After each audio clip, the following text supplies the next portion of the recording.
and welcome to episode 16 of Narrowboat Vloggl. This week we're rounding up the best bits from recent Narrowboat vlogs. This week's episode is brought to you in association with Insure for Boats. Canice Bannon moves Dutch Barge Linda from east to west London, navigating the little canals of central London. I'm trying to get the air draft, the height above water, as low as possible, because there's a bridge on the Hertford Union that fluctuates between 8'4" and about 8'8". So we've got the weight at the end, but the mast is coming up. Doesn't look like it from this angle, and this is generally the high point. So we're getting it about just about 8 feet now. It's a bit windy, and just to make sure that the boat goes straight, I've got one of the lee boards just sitting in the water. Yeah,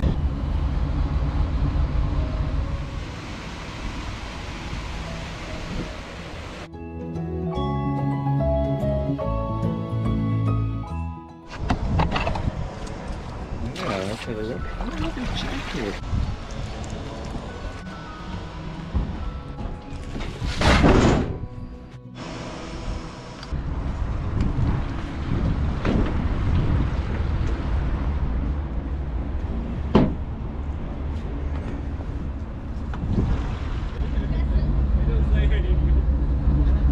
First challenge of the morning is to get onto this bridge, and this is going to be tight to worry about. This bit here. As you can see, we've got tons and tons of space.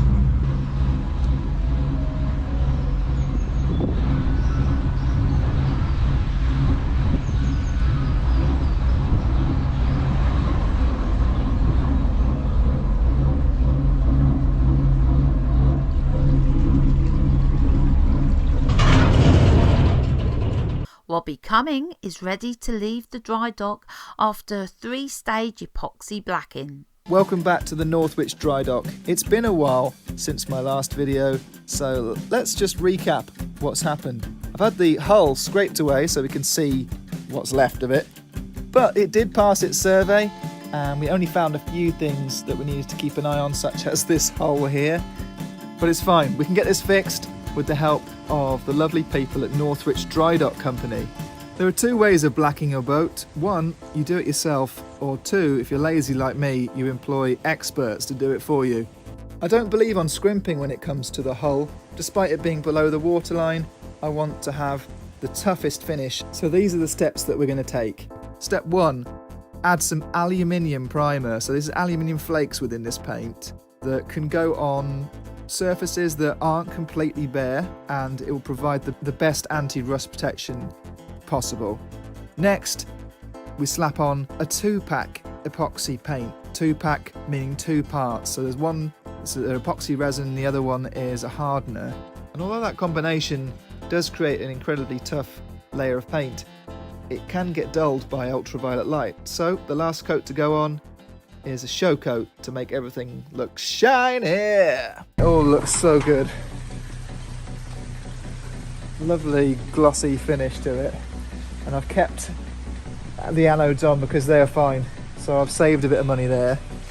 The only problem is it's made the rest of the boat look quite tatty in terms of the paintwork. So I've got a job on this year to restore the rest of it, haven't I?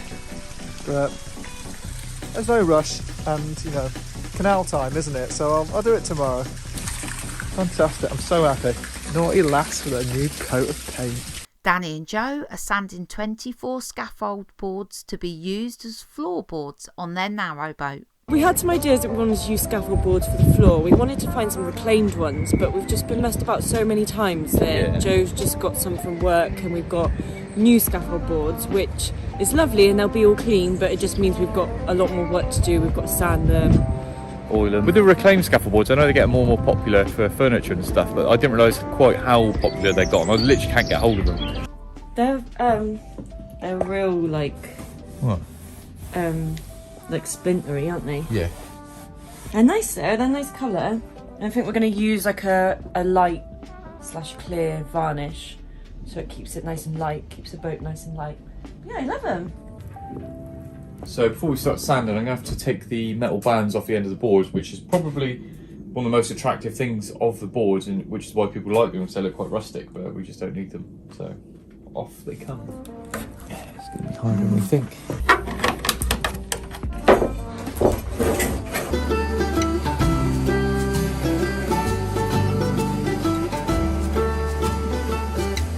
So we've opted for Osmo Pollux oil, high solid. It's like a natural wax based oil. Natural oil wax based.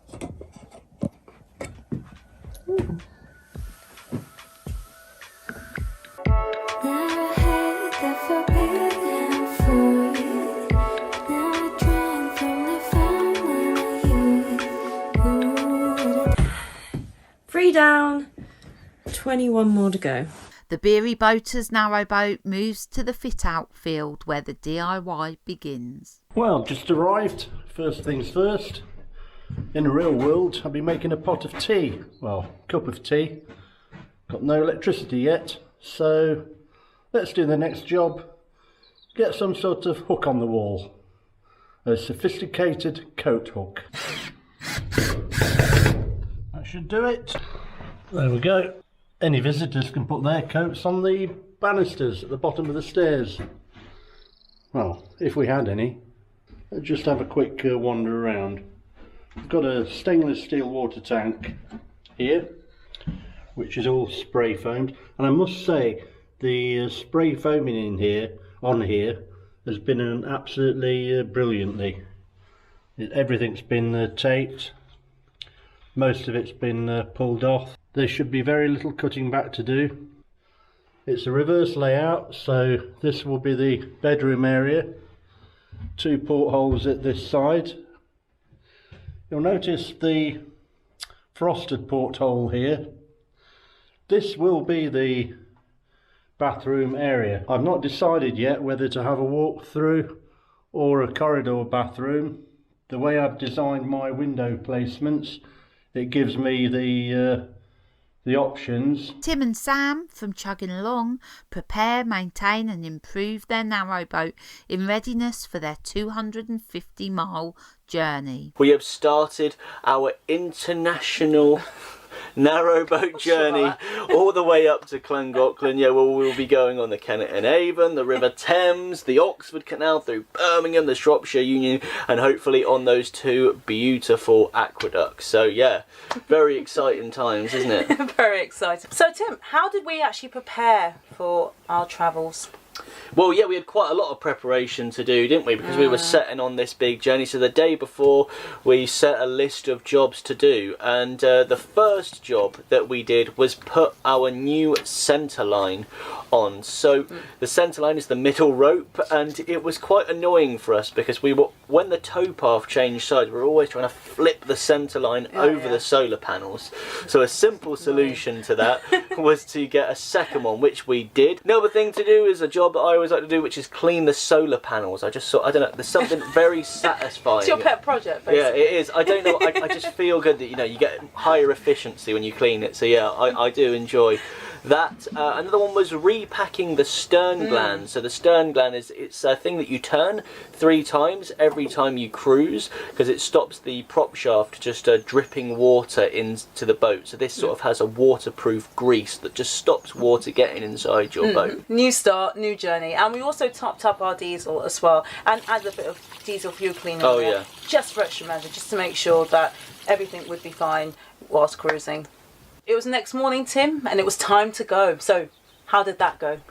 Well, yeah, it went all right, didn't it? It was yeah, it was strange, but there we go. We unpinned, we put chuggles, the frog in, the tiller bar went in, the engine went off, and off we went. Project Water Lily details the roof and bow paint job while in Calcutt wet dock. Lily was booked in on the Monday, so on the Saturday I went up at the weekend just to start doing a survey and having a look around, and as the weather was so glorious, as you can see here, something I've been planning for such a long time to do, and I've been doing patchwork and bits and pieces, and it sort of seemed to got to be the time to sort of do the whole lot.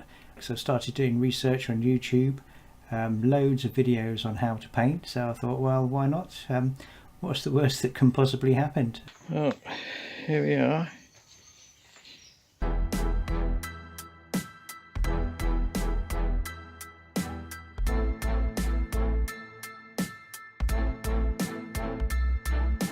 Right, you see the nose. Alright. This is all looking a little bit sad around here, isn't it? Oh dear. He really has got a rusty nose. Joe and Michael from Minimalist were only a few minutes into their trip when one of their alternator belts snaps, causing their engine to overheat and fail. Morning. Good morning. We're just up from Torksey Lock. Sid, the swan, is beside us. Morning, and Sid. trying to get more breakfast. So today we're going to carry on to the place beginning with S. Silsby? Silsby? I'm not sure how to pronounce it, but it's down that way. It's about 5 miles, so... Yes, most of which is a dead straight line. So that'll be good fun. It will be a relatively short cruise, couple of hours. Yeah. Most of which will be spent trying to not run into the walls of a pretty much perfectly straight Roman-built, now largely drainage canal. Just beyond the lock landing and surface point is a long line of private moorings on both sides of the navigation. After the private moorings, there are some CRT visitor moorings, first on these short pontoons and then along the towpath. We have a problem with our engine. That red light should not be on. So, good fun, as always. As we were driving out this morning, I didn't hear a noise or anything. I just noticed that there was a light on, which is the battery warning light. Battery warning alarm was not going on. Realized that something was going on because the tachometer was not showing any sort of red. It's inside at the engine, and an alternator belt has blown, which probably happened not when I first started running this morning, but at some point, probably when I turned on again to start actually driving away from the pier. So we have now got an alarm going because the battery voltage is dropped enough that it's causing the alarm to hit, and that's warning me about the alternator belt going. So now I need to get somewhere where I can pull up. While George is sitting here tied up, Joe is inside looking for our replacement alternator belts, which we know we have somewhere, but but they've been misplaced during the winter. Yeah, not sure exactly where they are. So that's the old fan belt off of the starter motor alternator, which is also the one that drives the main coolant pump, which is why the engine has shot up in temperature, and when we stopped the engine, everything gurgled like mad, because we were actually at the boiling point of the coolant. It's fallen below that, but yeah, just glad that didn't happen on the Trent. Dozy and Dim Adventures travel on the boat for the first time in a long time due to COVID restrictions. In this episode we are leaving the Shropshire Union and going on to the Staffs and Worcester to Gailey. For those of you who don't really know about the English canals, most of them are lovely and wide, room for 2 boats, but you can guarantee if you come to a narrow bit you'll always meet another boat coming the other way. Just before the dreaded lockdown, we taught Daisy to walk on a harness, so if ever she's anywhere on the boat that we deem dangerous, so near roads or lots of dog walkers and things, we will keep her on a harness. So from the boat until now, she's never experienced life without the harness. But this is her first time out. And she's just amazing. She really doesn't wander very far at all. She's much happier if you're outside with her. I think that's for reassurance. But she's absolutely golden. We've let her out here near a field and she actually keeps going back into the boat to check that we're still there. What is it about cats and dirt? Wherever there's dirt or dust, she insists on having a good old roll around. Steve from Slowboat Through Britain continues along the Calder Valley, heading to Hebden Bridge. We've gone now to Witham, which is just down the canal, 2 locks, and just a short journey. The canal continues along the Calder Valley, never too far from the busy road, but it's well screened by trees, so you hardly notice it. The first lock of the day soon comes into sight. A telltale leak of water from between the 2 bottom gates indicating that I will need to empty it before I can take moorland rows through. So I'll loosely tie up on the lock landing and go and get it ready. Although the locks on the Rochdale Canal should be capable of taking 2 narrowboats side by side, subsidence has caused some of the lock walls to bow, and these signs warning to only take 1 boat through at a time are quite common. No need for any fancy knots when tying up at the lock landing. A few turns around the bollard so that the boat isn't washed away when I release the water from the lock is all it requires. These are really peaceful surroundings, especially on a sunny day like today, so no need to rush. Narrowboat Will takes a trip to Hillmorton Locks and fits a new narrowboat tunnel light. He also has a flashback to a very muddy towpath. Right, I found a second tunnel light and I'm just about to wire it in. I'm going to run it in series. I'm going to plonk it out on top of that one. Here we go. 2 tunnel lights. Agree. Just got to finish the wiring off. Braunston, here we come. Not in this video, over the next couple of videos. You see that towpath there, look? Well, it was an occasion not long back when I thought, yeah, I can cycle back that easy. No, I don't want to think about it. No, no.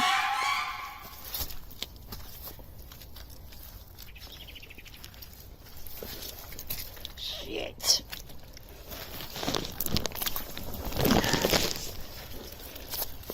Oh.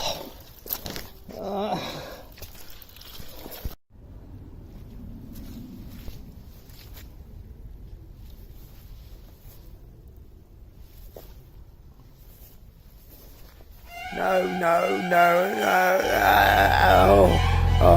Oh, thank God I'm back. This is new bold tunnel. It's new and it's bold. Lovely. Bridge number, or tunnel number 49. Bridge number 49 is it? There we go, we're in. Somebody's waiting down the other end to flash me.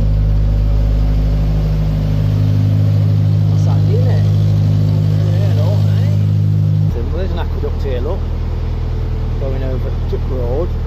There's a footpath underneath, actually. You can see there, look. There's another one coming up there. Goes over a river.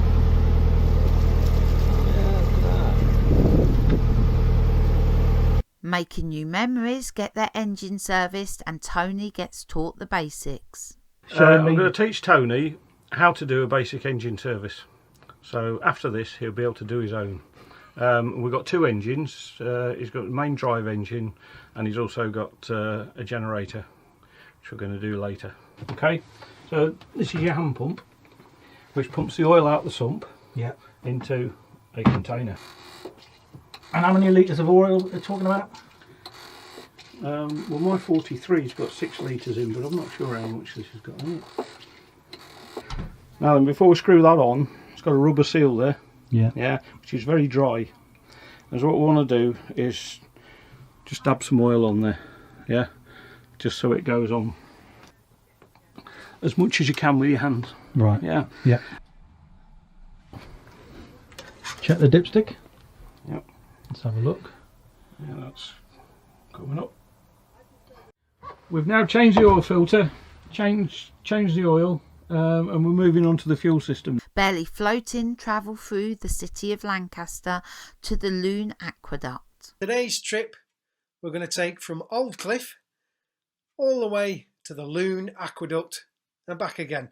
Just a jolly cruisy day out. We've rounded the corner and up ahead, standing tall, is Lancaster Cathedral. The spire can be seen for miles, although you sometimes miss it due to the Ashton Memorial. Once we get round this bend, we'll be on the first aqueduct, the Bulk Road Aqueduct. It was built in the 60s to carry the canal over the A683. Finally, we're on the Loon Aqueduct. At 600 feet, or approximately 182.88 metres long, and carrying us 60 feet, or approximately 18.288 metres above the River Loon. Well, I'm not sure if that's when it's on high tide or low tide. But no matter, it's still pretty high. Built in the 1790s, it's still looking beautiful. Some 200 odd years later. I don't know about you, but Them guardrails on the Loon Aqueduct look a little bit more ornate than the ones on the Bulk Road Aqueduct. Oh, look at that view. Martin from Travels with Martin refits his narrowboat ceiling. Hello and welcome to this vlog, where today I'm going to be putting up my ceiling again after I've taken it down and put some more undercoat on. So without further ado, let's go. Next to me here we have the white panels. These are in 2 coats of undercoat already, and I'm going to put them back up on the ceiling until we measure up and get the central channel done, and then they'll come back down again where we're going to make them into pure gloss white on a top coat, but that's not going to be for some time. So without further ado, we're just going to start putting these all back up. They've all got numbers on the back, so let's crack on, shall we?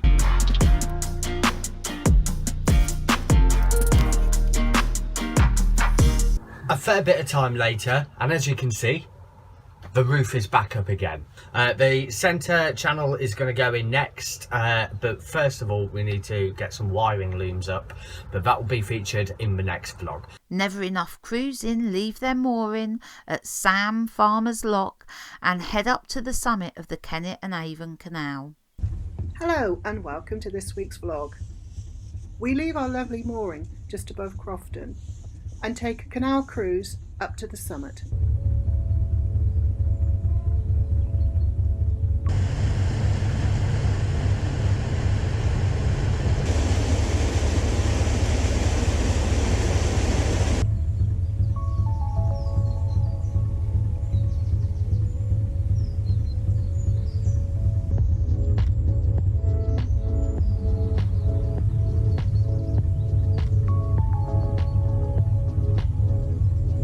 Today's episode has been curated and narrated by Lisa Warner and edited by Samuel Morris.